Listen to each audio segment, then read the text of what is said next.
va s'intéresser. Vous savez que je fais une série sur l'épître de Jean. Est-ce que quelqu'un se lève et peut lire ce verset 1 et 2 du chapitre 2 de l'épître de Jean, la première épître? Mes petits enfants, je vous écris cela afin que vous ne péchiez pas. Mais si quelqu'un a péché, nous avons un défenseur auprès du Père, Jésus-Christ, le juste. Il est lui-même la victime expiatoire pour nos péchés, et non seulement pour les nôtres, mais aussi pour nous entiers. Voilà, merci. Voilà ce qu'il est pour nous. Et nous allons continuer. Si nous gardons ses commandements, nous savons par cela que nous l'avons connu. Celui qui dit « je l'ai connu » et qui ne garde pas ses commandements, c'est un menteur. Et la vérité n'est point en lui. 2 versets. On pourrait se dire, qu'est-ce qu'on peut dire sur tout ça? Ça me semble évident et clair quand on le lit. Oui, c'est vrai, et heureusement. Mais j'aimerais quand même qu'on passe un peu de temps avec ça. Voyez-vous, Jean, en fait, l'apôtre Jean qui a vécu auprès du Christ, il nous exhorte clairement à garder les commandements de Dieu, comme on vient de le lire. Ce qu'il est en train de nous dire, c'est que c'est la preuve tangible de notre véritable connaissance de Dieu. Ainsi, garder les commandements est une preuve de la connaissance de Dieu. Et tout ce que nous avons exploré jusqu'à présent, ça fait quelque temps quand même, mais montre que notre foi authentique doit se manifester par un choix clair. Ça, on l'a vu dans le chapitre 1 et même au début du chapitre 2. Celui du royaume de la lumière de Dieu. Notre choix, c'est qu'on choisit le royaume de lumière, de la lumière de Dieu. Et cela implique de confronter notre péché, d'être à l'écoute de l'Esprit de Dieu, l'Esprit Saint, et de nous laisser guider par la parole de Dieu. Et comment? En reconnaissant et en rejetant les ténèbres du péché. Parce que si on ne le reconnaît pas, qu'est-ce que tu veux rejeter? Il faut le reconnaître. Et quand tu le reconnais, après, il faut le rejeter. Il y en a qui disent, oui, je sais, je suis pécheur, mais ils ne vont rien rejeter. Et c'est en ayant conscience et en ayant foi au Christ qui, par son sang, nous pardonne, nous délivre et nous purifie même de tout péché et de nos ténèbres. C'est pour ça qu'il a vécu ça. Vous voyez que c'était un plaisir d'aller sur une croix? Non mais, pas du tout, vous le savez bien. Et deuxièmement, c'est de marcher dans la lumière. C'est-à-dire, on prend en compte tout ce qui vient d'être dit avant là. Ainsi, nous sommes en communion avec Dieu par son Fils. Et puis, pour finir, en observant sa parole, celle que Christ nous a léguée. Nous expérimentons ainsi pleinement l'amour de Dieu et sa paix divine. Je me souviens d'un collaborateur, c'était un directeur de mon entreprise, il me disait, mais je lui avais parlé de la paix. Il me dit, ouais, la paix, c'est quelque chose, quoi. Comment on peut avoir la paix? Je dis, mais c'est ça qui est important, c'est d'avoir la paix de Dieu. Est-ce que tu as la paix de Dieu? Je lui ai dit. Il dit non. Je crois pas en Dieu déjà. Mais j'ai même pas la paix. Ben, je dis, c'est pourtant ça qu'il veut te donner. Parce que si tu crois en Dieu et que tu le suis, il te donne la paix. Et ça, c'est incommensurable, la paix de Dieu. Ensemble, nous allons maintenant approfondir ce qu'est véritablement la vie d'un disciple de Christ en examinant le premier aspect. Et c'est un peu le premier volet de ce message, le vrai disciple de Christ. Je l'ai intitulé comme ça. Vérité et relation, connaître Christ, c'est la clé pour garder ses commandements. C'est le verset 3 qu'on a lu. Si nous gardons, qu'est-ce qu'il dit? Si nous gardons ses commandements, nous savons par cela que nous l'avons connu. Mais je vais vous proposer une traduction qui va, lui, suivre l'ordre dans le texte original. Et par ceci, nous savons que nous le connaissons si nous gardons ses commandements. C'est subtil. Pourquoi cet ordre? Moi, je me suis posé la question quand j'ai lu l'original, je me suis dit, tiens, pourquoi il met dans cet ordre? Parce que dans cet ordre, l'accent est mis sur le fait de connaître Jésus-Christ et non pas dans le fait de garder ses commandements. Voyez? Vous avez beaucoup d'hommes religieux, et même quelles que soient les religions, il faut garder les commandements. Je ne dis pas que c'est mauvais, hein. Et après, ça montre qu'on connaît Dieu. Jean, il dit non, c'est parce que tu connais Dieu, alors tu vas garder ses commandements. Connaître Christ nous permet de garder ses commandements, car c'est cette connaissance qui en est la source et la motivation. Quand tu aimes quelqu'un, vraiment, tu fais tout C'est la source et ta motivation pour faire quoi? Pour lui offrir des fleurs ou pour aller le visiter tous les jours. C'est ta motivation et tu vas faire plein de choses. Parce que tu connais Dieu dans ton cœur, ta motivation, c'est tu veux observer ses commandements. En vérité, nous savons que nous le connaissons car nous sommes en communion avec le Père et avec le Fils. Et nous l'avons déjà vu la dernière fois, cette communion est le fruit d'une conscience aiguë de nos péchés et un désir profond de ne point pécher. On l'a vu déjà la dernière fois, je ne vais pas redévelopper. C'est-à-dire, c'est un désir sincère d'y échapper. Quand on connaît le Christ, on veut échapper à ça. Quand on connaît Dieu, on veut échapper à ça. C'est ce qu'il y a dans nos cœurs. Mais si malgré tout nous péchons, c'est ce qu'on a lu tout à l'heure, et Jérémie l'a lu, nous avons un avocat. Jésus-Christ, le Fils de Dieu. Dieu fait homme, il faut le comprendre de cette manière. Il défend notre cause avec justice. Avec justice. Il est lui-même juste, comme disait Jean. Il est juste. Et nous sommes déclarés justes grâce au jugement qu'il a voulu subir à notre place. Et cela nous rend propices aux yeux de notre Père Céleste. Il nous est favorable, nous permettant de vivre cette communion. Et je vous ai parlé du propitiatoire. Vous savez, de l'Arche de l'Alliance, il y avait un propitiatoire, c'est un couvercle, qu'ils appelaient ça le propitiatoire. Pourquoi? Parce que Dieu se mettait là, au-dessus, à l'époque. C'était sa présence. Pourquoi? Parce que là, il est propice. Dieu est propice pour nous. Il sait très bien de quoi on est fait. Il sait très bien ce que nous avons fait et ce que nous allons faire. Il sait toutes ces choses. Cette colère de Dieu est là. Et pourtant, sur le couvercle, ça montrait déjà qu'il était propice. Pourquoi il était propice? Parce qu'il savait qu'un jour, et il l'a fait, il allait mourir pour nous. Voilà l'amour de Dieu et la sainteté de Dieu, la justice de Dieu. Ils sont incapables de le faire. Je vais le faire pour eux.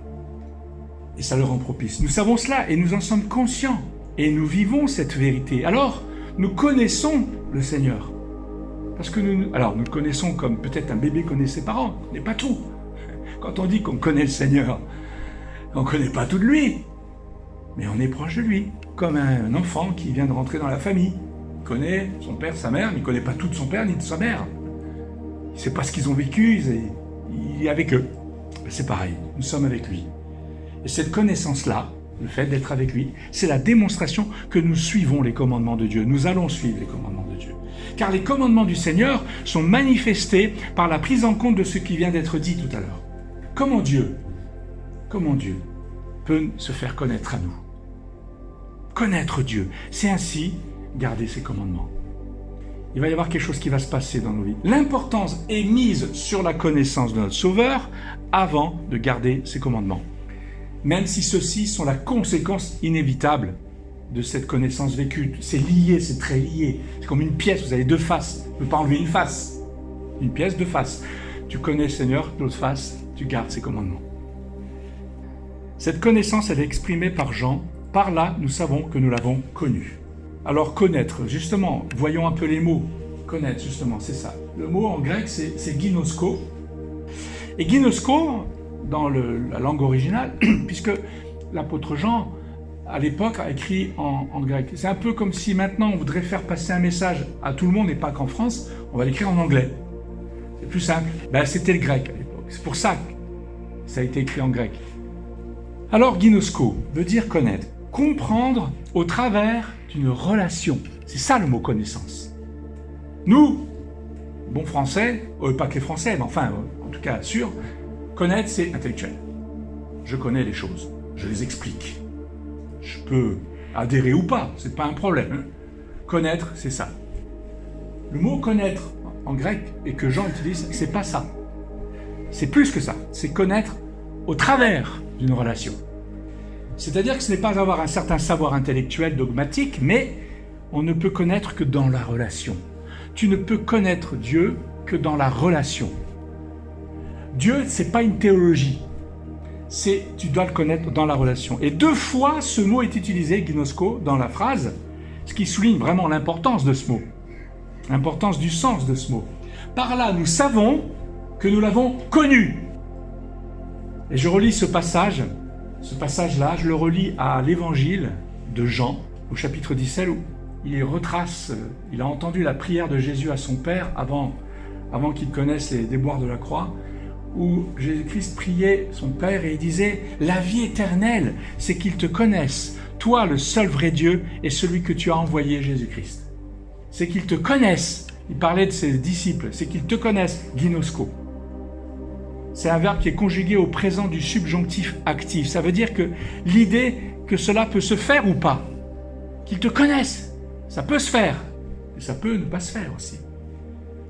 Jean, ici, dans notre épître, ne fait que renforcer cette idée-là. Il redonne forme, puissance même, à cette déclaration de Jésus, à cette prière de Jésus, quand il priait son Père. Il souligne l'importance de connaître Dieu, connaître dans une relation. Et la connaissance de Dieu est intrinsèquement liée à la vie éternelle, là, dans l'évangile de Jean. Comme Jean aussi, dans son épître, l'a écrit, on l'a vu au chapitre 1, verset 2, c'est la vie éternelle. Donc cette idée est reprise à plusieurs reprises dans cet épître, notamment au chapitre 2, verset 25, on reverra la vie éternelle, et même à la fin de son épître, au chapitre 5, versets 11 et 20, où il parle encore de la vie éternelle. La vie éternelle, ça encadre l'ensemble de l'épître, autour de ce concept qui est vraiment une réalité fondamentale pour les chrétiens, la vie éternelle. C'est-à-dire une vie pleine, complète, qui dépasse même le temps, qui est hors du temps. La vie éternelle, c'est connaître Dieu et entretenir une relation continue avec lui. Il y a un autre mot dans ce verset qu'on a lu, dans ces deux versets, c'est garder. Garder ses commandements. Ça veut dire quoi, garder? Nous gardons ces commandements non par simple obéissance, mais comme un reflet de notre véritable engagement. C'est ça, garder. Cela signifie que connaître Dieu ne se limite pas à une compréhension intellectuelle ou même superficielle, mais à savoir que nous vivons dans la lumière, ce qui nous libère du péché grâce à Christ, au Saint-Esprit et à la parole de Dieu, qui a tout accompli pour cette libération. Et c'est précisément ce savoir-là qui constitue le cœur de ces commandements. Nous sommes appelés à le vivre au quotidien. Et le verbe « garder », ici, en grec, c'est « théréo », qui signifie « observer » dans le sens de « veiller à mettre en pratique ». Voyez ? J'observe pas un oiseau voler. C'est plus que ça. Tu observes pour mettre en pratique. Œuvrer, en fait, on pourrait dire œuvrer. Celui qui œuvre ses commandements, vous voyez, ça change un peu. Cette nuance, elle est cruciale. Donc Jean nous dit, si nous veillons à garder ses commandements. Il ne dit pas si nous les gardons de manière irréprochable. En effet, veiller à garder ses commandements implique la possibilité de défaillance ou d'erreur, sans que cela remette en cause notre connaissance de Dieu. Jean, à travers ce mot « théréo », il dit c'est « tu veilles à mettre en pratique, tu veilles à garder ces commandements ». L'ordre des expressions a du sens. Connaître Dieu est ce qui importe le plus, on l'a vu tout à l'heure. Ensuite, bien que ça soit bien lié, l'engagement vient. C'est que tu connais ton Seigneur, alors tu vas veiller à garder ses commandements. Vous savez, Dieu regarde au cœur, à notre disposition intérieure, pour voir si nous sommes vraiment attentifs à lui. Il veut qu'on prenne conscience de ça. Il sait que nous sommes faillibles et que nous pouvons dévier. Dévier, c'est le péché. Mais Dieu ne compte pas le nombre de fois où nous nous égarons, où nous chutons. Ce qui l'intéresse, c'est notre cœur. Et d'ailleurs, le verbe « garder », si nous gardons, c'est encore au subjonctif. Ça signifie quoi? Ça signifie qu'il peut arriver que nous ne soyons pas toujours assez vigilants, que nous ne gardions pas toujours ces commandements. Mais cela ne remet pas en cause le fait que nous connaissons Dieu. Ce n'est pas parce que nous chutons une fois, deux fois, ou même régulièrement, que nous ne le connaissons pas. Si nous le connaissons vraiment, nous allons veiller, nous veillerons, nous ferons de notre mieux pour approfondir notre relation avec lui. Garder ses commandements. Et en gardant ses commandements, en vivant selon sa parole, alors nous montrons que nous connaissons réellement Dieu. C'est un combat, c'est pas facile. Ses commandements, parce qu'on garde ses commandements, c'est le mot qui suit. Et il est crucial de comprendre ce que signifie commandement. Globalement, nous savons que c'est parce que nous gardons sa parole, celle que Jésus-Christ a aussi enseignée, bien sûr. Et Jean en témoigne parce qu'il vit cette parole de Dieu. Et pour nous, c'est parce que nous gardons la parole de Christ que nous savons que nous connaissons le Seigneur. Et le texte du mot commandement, dans l'expression « si nous gardons ces commandements », il s'agit de veiller à mettre en pratique ce que ce terme implique. Alors en grec, c'est intéressant, on pourrait s'attendre à trouver un mot qui parle de commandement, de loi. Et en grec, c'est le mot nomos. Nomos qui signifie loi, commandement. Cependant, ce n'est pas ce mot que Jean a utilisé et que l'Esprit a inspiré à Jean d'utiliser. Le terme employé est entolé. C'est une parole qui fait autorité. C'est pas une loi que tu dois accomplir ou pas, genre le code de la route, quoi. Si tu fais, c'est bien, si tu fais pas bien, puni. Ça, c'est nomos. Entolé, c'est un autre mot qui veut dire c'est une parole qui fait autorité, qui a de l'autorité. Ainsi, l'idée exprimée est la suivante, je reprends mon verset, si nous veillons à travers notre relation avec Dieu, avec lui, à sa parole qui fait autorité dans nos vies. Il ne s'agit donc pas d'un commandement au sens strict d'une loi punitive. Nous ne sommes pas sous une loi nomos qui sanctionne au moindre écart ou à la moindre faute. En fait, une loi impose une punition dès que l'on s'en écarte. On le voit partout, hein, même dans la société. Mais ici, le terme est utilisé entolé. Ça évoque une parole qui a une autorité intrinsèque plutôt qu'une obligation légale. Ça me fait penser à la façon dont nous percevons souvent la parole de Dieu. Nous la voyons souvent comme une série d'interdictions. Enfin, il y a certains qui voient la Bible comme une série d'interdictions plutôt que « voici tout ce que tu peux faire ». Vous voyez ? C'est pas le même objectif. Je t'interdis de prendre la femme d'une autre. Ça, c'est une interdiction. Et ça existe dans la loi, évidemment. Et pourquoi il dit ça, Dieu ? Parce qu'il dit « Je t'ai donné une femme. Voilà tout ce que tu peux faire et vivre avec elle. » Tu comprends ? Et c'est là que je te bénirai. C'est ainsi que je le veux pour toi et pour tous les hommes. C'est un exemple, vous voyez ? C'est pas « je t'interdis d'eux », c'est bien sûr « je t'interdis d'eux », mais il faut le comprendre parce que... Pourquoi je t'interdis ? Parce que tu comprends rien ce que je te dis. Ce que je veux te dire, moi, mon enfant, c'est que je veux tout ce que tu peux faire avec ce que je te dis. C'est ça que je veux pour toi. Et comme tu n'écoutes pas, alors je te dis, ne fais pas. Vous voyez, c'est ça qui est important. La parole de Dieu est orientée vers le positif. Pourtant, nous avons été tellement habitués à scruter ce qui est interdit, à focaliser notre attention sur les restrictions, que nous oublions tout ce qu'il est possible de faire. Je ne dis pas que les restrictions sont mauvaises, loin de là, mais le but, c'est pas ça, c'est tout ce qui est possible de faire derrière ça.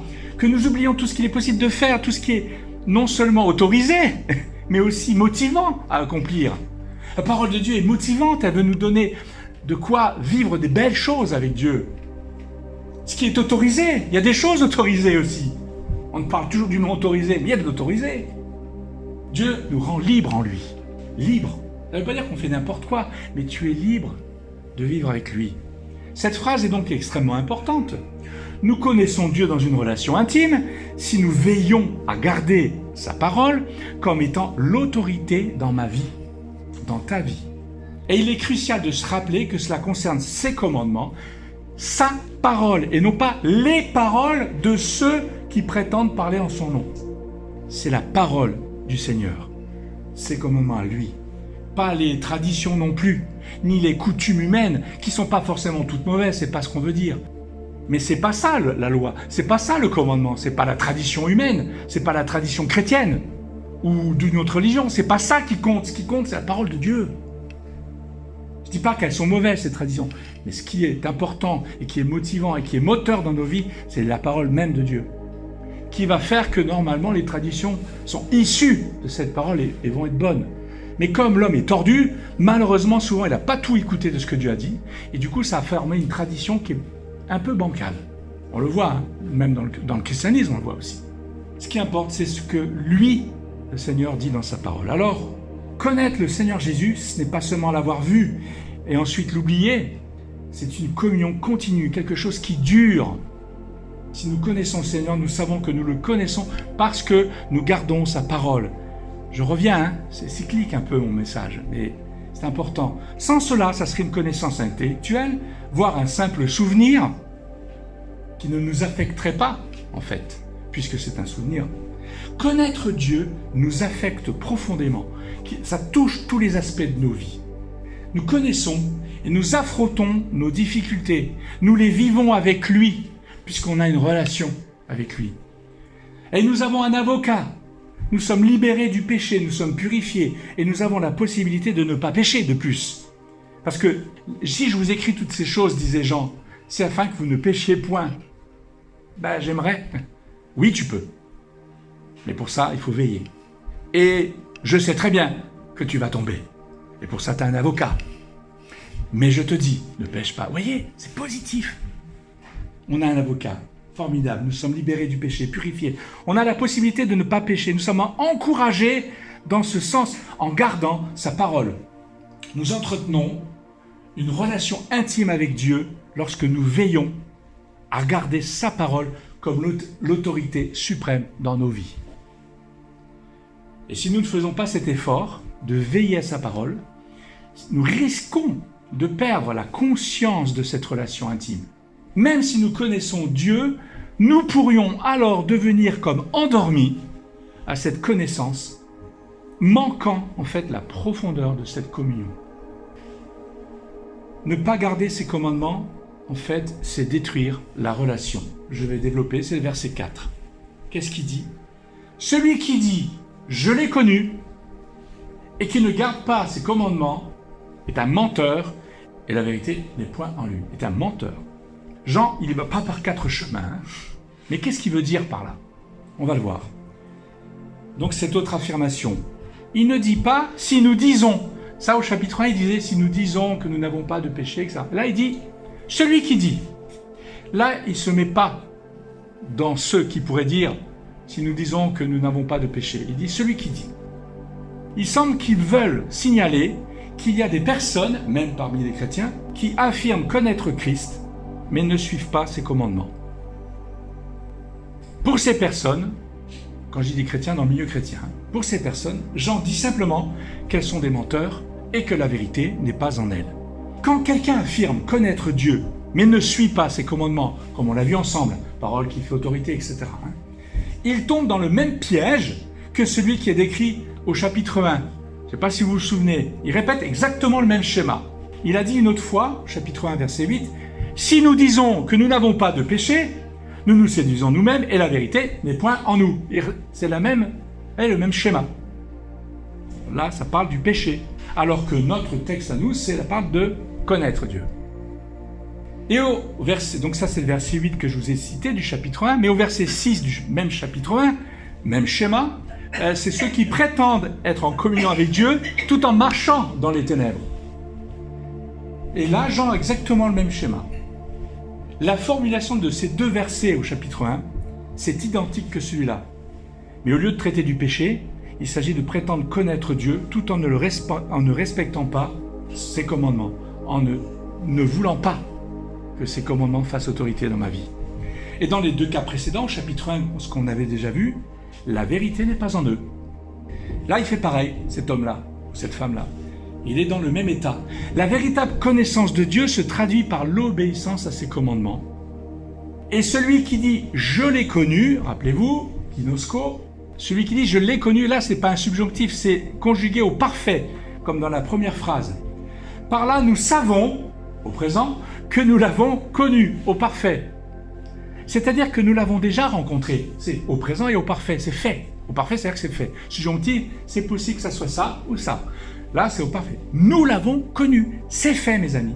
Mais celui qui dit « je l'ai connu » et qui ne garde pas, théréo, ses commandements, entolé, lui est un menteur.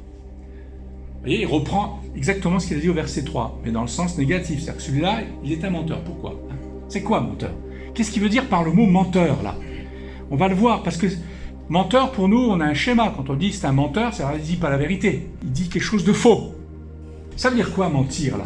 Un mot que Jean utilise, c'est psyostès, littéralement, qui casse la foi. c'est un étrange mot. Pourquoi casser la foi? Parce que la foi, vous en avez parlé il y a quelque temps, c'est une dynamique relationnelle. Rappelez-vous, tout à l'heure on parlait de relation. Connaître, c'est connaître dans une relation. Eh bien, casser la foi, c'est tu casses cette dynamique relationnelle. Et c'est quoi la dynamique relationnelle de la foi? Il y a 3 mots en hébreu, je ne vais pas vous reparler de ça, j'en avais parlé, c'est Emuna, Emun, Hemet, qui a donné Amen. C'est la même racine, Amen. Et ça veut dire l'écoute. Emuna, c'est l'écoute. Emun, c'est la parole, c'est-à-dire que tu écoutes Dieu. Après, tu parles à Dieu. Et après, Hemet, il y a une idée de vérité, mais c'est aussi l'action. Tu agis. La foi, c'est ça, c'est une dynamique relationnelle. C'est que tu écoutes, tu parles, tu as un échange avec Dieu, mais tu agis aussi. Tu veilles à garder sa parole. C'est ça la dynamique de la foi. Celui qui ne fait pas ça, il casse la foi. C'est-à-dire qu'il casse cette dynamique d'écouter, de parler avec Dieu et d'agir. Et Jésus insiste à maintes reprises sur cette dynamique de la foi. Et donc, celui qui dit « je l'ai connu », mais qui ne veille pas à ce que la parole de Dieu fasse autorité dans sa vie, même s'il peut avoir des chutes, mais il veut veiller, il revient, il devient un destructeur de la relation, puisqu'en fait, il n'est pas dans la vérité. Et d'ailleurs, il le dit juste après, Jean. Il le dit, et la vérité n'est point en lui. Il n'est pas dans la vérité. Il détruit cette relation, cette foi, cette relation qu'il a avec Dieu. Celui qui dit qu'il marche avec lui, avec Jésus, mais qui ne pratique pas, qui ne garde pas ses commandements, il est dans l'erreur et casse la relation avec Dieu. Et pourquoi donc? Eh bien parce que lorsque tu gardes ses commandements, justement, cela te montre la réalité des ténèbres, cela te montre la réalité du péché, et cela te montre aussi que Dieu va t'en délivrer. Christ est celui qui nous délivre, qui nous pardonne, qui nous purifie par son sang de tous nos péchés. On revient là. Quand on revient là, c'est difficile, c'est un moment difficile. Ça nous perturbe, ça nous trouble, parce que c'est là où tout se joue. Et le fait de marcher avec lui fait aussi que nous ne péchons pas. C'est-à-dire que nous ne restons pas dans cet état de péché. Que ce soit des péchés d'habitude, il y en a. Des erreurs fondamentales. C'est ça aussi, péché dévié, c'est ça, c'est essentiellement ça le sens. Et le Saint-Esprit, par les commandements de Christ, nous le montre justement, nous montre nos déviations, nos erreurs. C'est important. Dernier point, la vérité si je mens. Ça vous rappelle quelque chose? Celui qui dit « je l'ai connu » et qui ne garde pas ses commandements est un menteur et la vérité n'est point en lui. Mais il y a un autre mot, c'est vérité. Alors ce mot aussi est intéressant. En grec, c'est aletheia. Aletheia, ça veut dire parole de vérité. Ce mot, en fait, est formé de la racine lethe, qui signifie oubli ou caché. Et a, c'est un privatif a. Aletheia, ça veut dire littéralement non oublié, non caché. C'est pas caché, c'est pas dans l'oubli. Donc, il désigne la vérité dans le sens de la révélation. C'est pas caché. Quand c'est caché, tu ne peux pas savoir. Quand tu révèles, alors là, tu révèles ce qui est caché. De ce qui est dévoilé donc, découvert ou reconnu comme étant réellement le cas. C'est une vérité opposée à l'illusion ou à la fausseté. C'est quelque chose qui se révèle. Et dans la philosophie grecque, notamment chez Platon, il utilise souvent ce mot aletheia. Pourquoi? Parce qu'il associe ce mot à la vérité ultime et absolue, en opposition au monde des apparences. Et c'est important de le savoir, parce que c'est le même mot que Jean utilise. La vérité, c'est quelque chose d'absolu. Et tu as le monde des apparences. C'est contraire à ça. Et le terme aletheia ne désigne pas seulement la vérité, mais ça englobe également les notions, et ça c'est important, la notion d'efficacité. Si on ne vous le dit pas, on ne peut pas le savoir. Vous avez aussi cette notion d'efficacité en tant que force opérante, intemporelle, opérante et de justice aussi. Cette profondeur conceptuelle où la vérité est intrinsèquement liée à la réalité, à l'être de ce que nous sommes, à l'éthique même, eh bien, trouve ses racines dans une réflexion qu'un homme qui s'appelle Parménide, pour qui la vérité était à la fois intemporelle et puissante. Ainsi, il nous faut comprendre que la vérité, aletheia, n'est pas seulement une notion statique, Et c'est une forme active, efficace, qui opère dans la vie de celui qui l'embrasse. Alors ce qui est fascinant, c'est que le Saint-Esprit utilise les dimensions de ce mot-là pour nous faire comprendre que la vérité dont il parle révèle l'ultime réalité de Dieu, une réalité qui se manifeste dans chaque aspect de la vie et de la création. Donc celui qui dit « je l'ai connu » mais qui ne veille pas à ce que cette parole ait une autorité dans sa vie, ne manifeste pas la force opérante de la vérité et la parole de justice n'est pas en lui. Celui qui dit « je l'ai connu » et qui ne veille pas que cette parole ait une autorité dans sa vie, ne manifeste pas la force opérante de la vérité et la parole de justice n'est pas en lui. Tout ça est contenu dans ces mots. Il n'y aura rien de transformateur dans sa vie et c'est pour ça que Jésus a dit « je suis le chemin, la vérité et la vie ». Et la vérité, le mot encore utilisé dans l'évangile de Jean, c'est aletheia. Il aurait pu dire « je suis la puissance de la vérité, la parole de justice et la vie. Nul ne vient au Père que par moi. » Mais il s'est fait homme pour que nous puissions comprendre, parce que Dieu est trop grand, et nous amener au Père. Alors pour conclure, je suis conscient que ce n'est peut-être pas évident tout ça. Je vous remettrai ce texte si vous voulez vous replonger. Alors à travers de l'épître de Jean, on a découvert que connaître Dieu ne se limite pas à une simple compréhension intellectuelle, mais implique une relation vivante, active pour lui, avec lui. Choisissons donc la lumière de Dieu. Et c'est donc rejeter le péché, s'engager à garder ses commandements, veiller à cela. C'est-à-dire ce que Christ nous a dit, qui fait autorité dans nos vies. La véritable connaissance de Dieu se manifeste par une obéissance sincère, une vie alignée sur sa parole.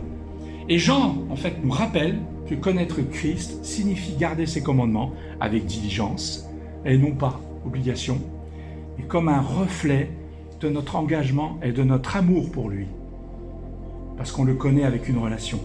Celui qui prétend connaître Dieu sans suivre ses commandements trompe son cœur et brise la relation avec Dieu. Il est un menteur, il brise la relation avec Dieu. Alors comment appliquer cette vérité dans notre vie quotidienne? La réponse réside dans notre engagement à vivre pleinement selon la parole de Dieu. Ça, nous le savons. Je veux dire, je ne vous l'apprends pas, vous le savez. Nous devons constamment, par contre, examiner notre propre vie, nous interroger. On doit être de ces philosophes qui s'interrogent, mais devant Dieu. Nous interroger sur la manière dont nous intégrons ses commandements et rechercher une relation plus profonde avec lui. Ça, c'est quotidien. Cela signifie faire des choix conscients pour marcher dans la lumière, confesser nos péchés et lorsque nous nous égarons, permettre à l'Esprit Saint de guider notre chemin. On doit y être attentif. Ne remettons pas cela à demain, comme souvent on le fait, parfois même inconsciemment.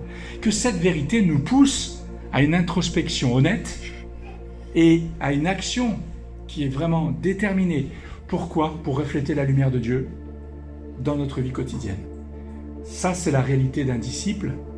C'est le premier volet qu'on a vu. Il est toujours en vigilance. Il veille, il renonce aux ténèbres. Il cherche à vivre libre de tout ce qui l'éloigne de Dieu, de tout ce qui éloigne sa relation avec lui. Il veille à ça. C'est pour ça qu'il garde ses commandements. Il veille à garder, à mettre en pratique ses commandements. Parce qu'il connaît son Seigneur, il est en relation avec lui. Il laisse la parole de Dieu guider son inspiration, sa motivation et devenir son objectif de vie. Est-ce que c'est ce que nous vivons? Et je voudrais terminer avec une question. Ça sera ma dernière question. Pour vous aider, pour nous aider. Je me la suis posée en fait en premier cette question. Mais je vous la pose maintenant. Pour vous aider à réfléchir et à chercher des réponses auprès de Dieu. Cette question est la suivante. Quelles sont les étapes concrètes que vous êtes prêts à prendre pour approfondir votre relation avec Dieu et refléter sa lumière dans vos choix et dans vos comportements? C'est quoi que tu vois devant toi? C'est quoi tu vas choisir? Qu'est-ce que le Saint-Esprit met dans ton cœur maintenant? Ou dans ta vie, parce que tu vis des événements, tu vis quelque chose. Qu'est-ce que tu veux faire? Qu'est-ce que tu es prêt à faire? Et ça va approfondir ta relation avec Dieu. Et ça va refléter, parce que tu prends cet engagement. Pose-toi cette question.